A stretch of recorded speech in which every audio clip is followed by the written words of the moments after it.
Hey guys, do you like FNCS?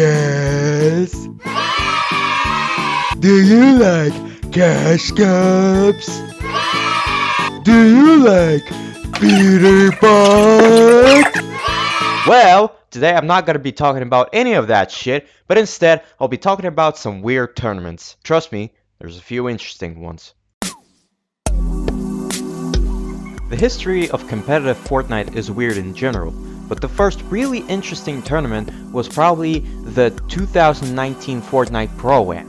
The reason it's so interesting is because it was very early in the Fortnite's life cycle and was bound to be cringe, because remember, this was 2019, and considering this is one of the first Pro-Ams Epic Games did, they decided to invite the most random people on earth, like Nathan Kress, better known as Freddy from iCarly, Chandler Riggs, aka Carl from The Walking Dead, Paul George, Ty Dolla $ign, and they even managed to shove fucking Markiplier in it. Like, what the fuck? There isn't much to say about the event, and it really sucks that we never got any more cool Pro-Ams after this one because of the incredibly fast rising skill ceiling, except for the most recent Pro-Am, which was held in Los Angeles in 2025.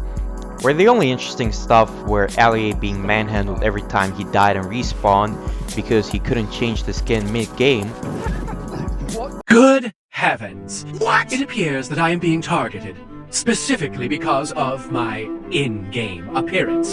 If it is possible, I would like to be able to change my in-game appearance to have a chance of competing with these skillful players. The stream randomly going offline because the campus the event was held in had a scheduled power outage. People really thought they were getting doxxed, and Aussie Antics winning the event and becoming the only FNCS winner from OCE because he got in the same team as Peter Bot. Now, one of the first proper tournaments where anyone could compete was the Solo Showdown, and if you're new to competitive, this is all you have to know about solos. Most of the time people just W-key everyone they see, they grieve, and generally ruin the games for everyone else and also themselves. The one thing that's interesting about the Solo Showdown is that if you have played all 50 matches of it, Jesus Christ, you would get a spray for participating. But considering you have to go through all 50 games, not many people have it in their locker. And also it was an OTM for some reason. Also during Season 7, Fortnite was hosting their solos and duos tournaments, the Alchemist, Scavenger, and Explorer pop-up cups, which were experimental test cups for future cash cups. But one stood out among the rest and was titled the worst Fortnite tournament ever. Its name? The Alchemist Pop-Up Cup. You see, instead of trying one tiny different thing, Fortnite decided to go all in and allow players to have the ability to edit enemy builds, which was confusing to say the least and horrendously stupid to say the most. Not only that, but unlike the regular cash cups that we have nowadays where you have 10 games in a 3-hour window duration, the Architect Pop-Up Cup had 30 games for 5 hours. Naturally, if you wanted to be at the top of the leaderboard, you had to be good in all of those 30 games, and most of the players didn't even finish all of their 30 games, lol. And the reward? A pin. I don't know what that is supposed to do, but cool, I guess. Everyone knows how the World Cup worked. Get 300 points in Arena, get the top placement in one of the qualifying rounds, go to New York, participate in one of the most important gaming events on Earth, and defy the placebo of video games being just for fun, get the last place, get $50,000, and be mocked on Twitter for eternity. But not many people remember that there was a second World Cup. No, not the Championship Series.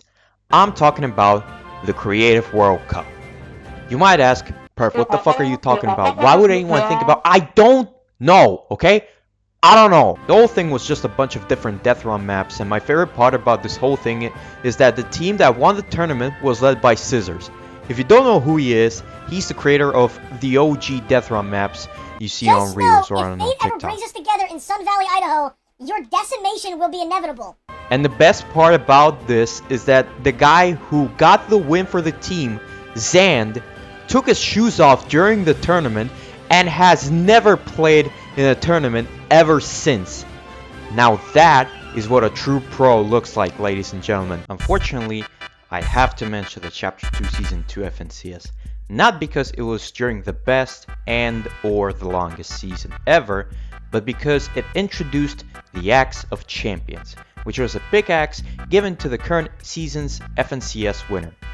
I think this pickaxe was more than enough to motivate several people into grinding competitive more seriously, because if a player had this pickaxe out in the pregame lobby or killed you and pulled it out, you know damn well that you should not be mad about getting boxed like a fish by the champion and instead post it on your Twitter like people posted their wins on Snapchat during the first few seasons of Fortnite.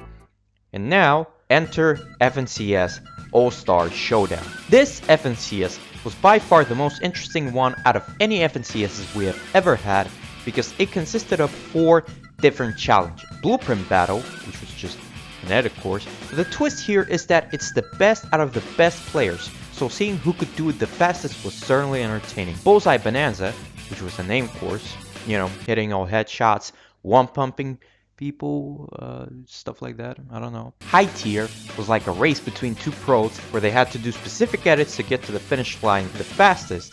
And finally, Place for Keeps, which was a 3v3 zero builds deathmatch long before zero builds was a thing. So no bunkers, no push bombs, and no shoe bow. The only bad thing I can say about this is that it wasn't an in-person LAN event and instead was hosted online because, you know, that thing that happened in 2020.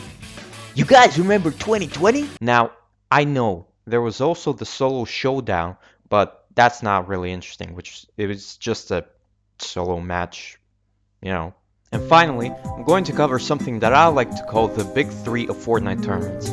These cups are fan favorite and are still remembered to this day, but before we do that, I want to give an honorable mention to the UEFA Euro Cup, which was definitely the tournament of all time, and Bugga's Late Game Cup, because the mode itself skips the pre-game and the downtime parts of the match and goes straight into the end game. Because nobody has ever said, "Oh man, I love watching people farm surge during the mid-game." The first of the 3 is Lachlan's Pickaxe Frenzy. The reason it's on this list is because the tourney is important to about 3 Lachlan fans watching this video that will kill me if I don't mention it. The whole gimmick of this tournament is that you only have 3 builds, and the only way to kill someone is to either throw scrap at them or punch them to death. Also, you can emote to heal. Anyways, the second cup is the Greg FG's Floors Lava Cup. Pretty self-explanatory. The loop pool now has grapplers, harpoon guns, and most importantly, the mythic goldfish. Upon picking up, would transform you into the Greg FG. And also, you know, lava everywhere. And finally, the third and best cup out of any tournament ever hosted, Laser Beam and Fresh's Super Knockback Cup. Truly the most fun any competitive player had in a tournament over the last 8 years of the game's existence. This cup actually has guns now, but not just any guns. Flint-knock pistols, hop rock dualies, the dub, and most importantly, the exotic Flint-knock pistol, which would launch you so goddamn far if you shot it under yourself. Overall, this is the best tournament out of any tournament in my opinion, and also the opinion of a very popular YouTuber, Davey Goggins. Back those floors, lava, flintlock only. Bring back those tournaments. Those were so fun. Those were some of my fondest memories. Playing like the laser beam flintlock only or the Lachlan like floors lava. I don't remember which one it was, but I think it was like that. Like they mixed up the gameplay so it wasn't just like sweating and just like cranking the entire time. You had to like build to the sky, strategize with your squad. Those cups were so fun. Bring stuff like that back to the game. Bring back randomized events and like game modes like that and put them into like tournament form. And that's pretty much all I have to say for today. Thank you guys for watching. Make sure to like the video and subscribe. What? Mr. Beast!